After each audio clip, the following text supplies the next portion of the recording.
Bonjour à toutes et à tous, bienvenue dans Émerdre, votre podcast vivant traitant des spectacles du même genre. Je reçois Alexis Michalik, auteur, metteur en scène et comédien à succès, pour l'adaptation de sa pièce Une histoire d'amour au cinéma. Alexis Michalik, bonjour. Bonjour. Merci d'avoir accepté mon invitation dans Émerdre.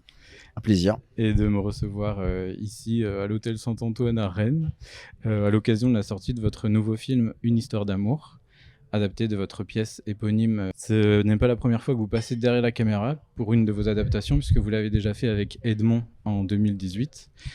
Pouvez-vous nous expliquer comment l'adaptation s'est faite du plateau de théâtre au plateau de cinéma pour Une histoire d'amour ? Au théâtre, c'était une pièce, j'avais pas du tout prévu d'en faire un film. Et puis au final, je me suis fait convaincre par le public qui m'a dit « Mais tu sais, on dirait vraiment un film, faudrait que tu en fasses une adaptation. » Et puis finalement, j'ai réfléchi.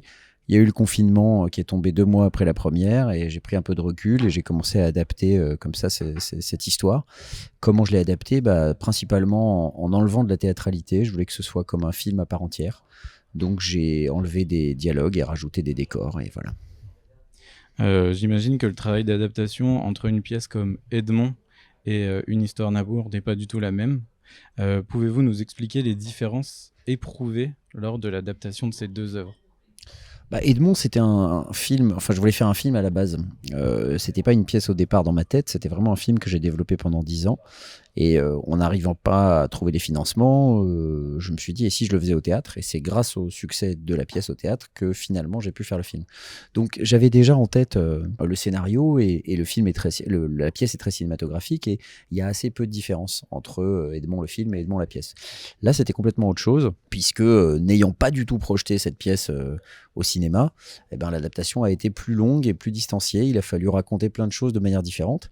Et puis surtout, le théâtre n'est pas du tout au cœur d'une histoire d'amour, alors qu'il était au cœur d'Edmond. Donc la théâtralité d'Edmond, elle est logique.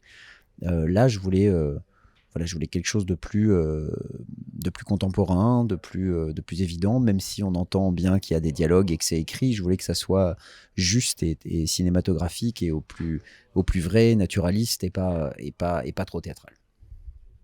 Et entre Edmond et Les Producteurs, une comédie musicale que vous avez adaptée en France d'après Mel Brooks, on y trouve un point commun, c'est une distribution d'ensemble. Qu'est-ce qui vous intéresse là-dedans, dans les distributions ? C'est pas seulement le seul point commun entre Edmond et les producteurs, puisque les producteurs, ça raconte l'histoire d'un spectacle qui se monte, mais ils essaient de monter le pire spectacle du monde, et puis finalement ça va être un succès. Et Edmond, ça raconte aussi l'histoire d'un spectacle qui se monte. Cyrano, tout le monde pense que ça va être un four, mais Edmond Rostand, c'est le seul à y croire, avec Coquelin, et finalement ça va être un succès aussi. Donc il y a pas mal de parallèles entre les deux, je trouve. Et du coup, ce que j'ai retenu moi, c'était vraiment cette distribution d'ensemble-là. Cette distribution d'ensemble, elle existe sur tous mes spectacles. Il n'y a jamais de tête d'affiche, mais c'est parce que j'ai envie que tout le monde sur le plateau soit heureux, quoi. J'aime pas quand j'écris pas des rôles hiérarchisés, parce que j'écris pas pour convaincre un comédien. J'écris l'histoire que j'ai envie d'écrire et j'essaye de donner autant de présence à chacun des acteurs qui va jouer dans le spectacle, quel que soit le spectacle. J'ai envie que tout le monde soit heureux d'être sur scène et il n'y a rien de plus triste qu'un comédien qui est choisi dans un spectacle et qui vient pour dire 3 lignes, quoi. Je peux vous assurer qu'il est frustré de jouer aussi peu, quoi.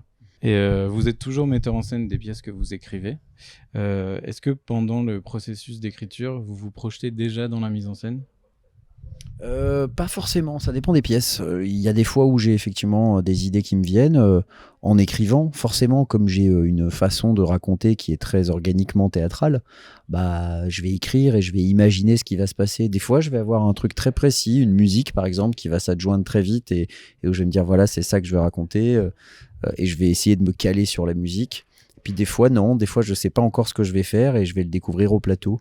Il y a un peu un mélange entre des choses qui sont vraiment prévues et dans ma tête de manière très claire et puis des choses que je préfère découvrir et me challenger aussi à arriver au plateau sans avoir forcément une idée et devoir la trouver sur place, quoi, qu'il me reste un peu de plaisir de création en scène. Et merde.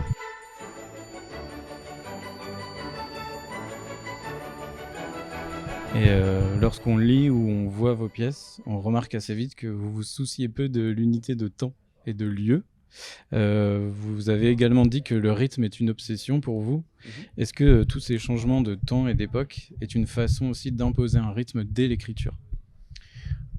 En fait, le rythme, c'est une constante. Ça, c'est sûr que j'aime. Je suis un obsédé du rythme et donc je mets tout le temps du rythme partout, hein, parce que je déteste l'ennui et je fais la chasse à l'ennui au théâtre.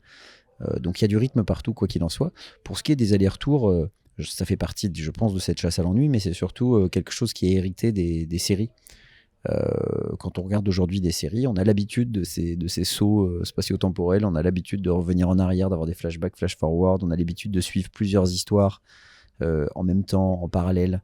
Et donc j'essaye de prendre ce que j'aime, moi, voir, c'est-à-dire qu'on me stimule un peu en tant que spectateur, qu'on me mâche pas tout le travail, et j'essaye de rendre cette structure ou ce style de structure au théâtre pour justement happer le spectateur et le rendre actif et qu'il puisse pas dire au bout de 10 minutes bah oui, voilà, je sais que ça va se terminer comme ça, quoi. Et du coup, vous êtes d'accord avec cette citation de Roland Topor qui dit le meilleur moyen de ne pas s'ennuyer au théâtre, c'est d'en faire? Non, parce que Roland Topor, du coup, je pense qu'il aimait pas trop le théâtre. Oui. Bah non, c'est pas vrai, même si c'est sûr que quand on joue au théâtre, ben forcément on voit pas le temps passer, mais non, je pense que c'est vraiment possible de pas s'ennuyer au théâtre. Ça dépend de ce qu'on va voir. Et vous avez débuté votre carrière comme comédien avec Irina Brook dans Juliette et Roméo avec Jennifer Decker, qui est maintenant à la Comédie Française. En quoi cette rencontre a changé votre vision du théâtre? La rencontre avec Irina Brook ou la rencontre avec Jennifer Decker? Avec Irina Brook. Avec Irina, elle m'a appris la mise en scène, en fait. J'ai découvert ce que c'était que mettre en scène. Avant de rencontrer Irina, bon, j'avais 18 ans quand j'ai fait Roméo et Juliette, donc forcément j'avais une vision du théâtre assez scolaire. Et donc pour moi, il fallait juste dire le texte, suivre les didascalies. Et Irina, quand on est arrivé au premier jour de répète, elle a dit bon, bah, on va jouer à la balle aux prisonniers, on va faire des jeux, on va créer le groupe, on va faire des chansons, on va faire des impros, on va... Et puis, quand on attaquait une scène, elle disait bon, bah voilà, qu'est-ce que vous voulez proposer? Est-ce que vous avez des idées? Et tout le monde proposait des choses et elle disait ok, ça c'est pas mal, ça on garde, ça on enlève, Et j'ai découvert qu'il était possible en fait de faire ce qu'on voulait. Avec un texte, on pouvait le réinventer complètement, y apporter notre vision. Et avant ça, j'avais pas vraiment saisi ça. J'avais vu plein de spectacles, mais je pensais que les classiques c'était des classiques. Et tout à coup, j'ai commencé à comprendre que non, qu'il y avait une liberté totale en fait. Et ça m'a permis d'envisager de mettre en scène quelque chose. Je me suis dit, tiens, j'aimerais bien essayer, moi, de prendre un... Après, je pense que j'écrivais déjà à ce moment-là. Donc, je ne me sentais pas encore prêt à écrire une œuvre entière, hein, à partir faire un spectacle. Mais en revanche, je me sentais... j'avais envie de prendre un classique et justement le revisiter, le réécrire, quoi. J'avais envie de me reposer sur une base un peu solide et de voir toutes les bêtises et tout l'humour, tous les gags que je pouvais y apporter, quoi. Oui, et du coup, c'est pour ça que vous avez monté les deux Shakespeare. Ouais, j'ai commencé par monter Le Mariage de Figaro, c'était mon premier spectacle, une folle journée, et après j'ai monté effectivement La Mégère apprivoisée et Roméo et Juliette, réadapté, réinventé. Et le fait de s'amuser comme ça et de beaucoup penser, de s'inspirer de séries, est-ce que du coup c'est pour vous la définition du théâtre populaire? Parce qu'il y a beaucoup de théories autour de ça, du concept de théâtre populaire. C'est quoi votre définition à vous du théâtre populaire? Ma définition du théâtre populaire, c'est un théâtre qui s'adresse à tout le monde. C'est un théâtre qui laisse personne à la porte, en fait. Brooke qui parlait du théâtre sclérosé. Voilà, c'est pas du théâtre sclérosé. Pour moi, le théâtre, c'est un endroit où tous les gens qui rentrent, ils peuvent apprécier l'œuvre. En tout cas, quand j'essaie de faire un spectacle, j'essaie de le faire pour tout le monde.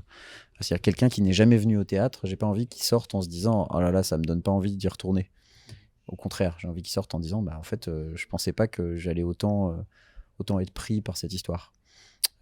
Voilà, c'est ça du théâtre populaire.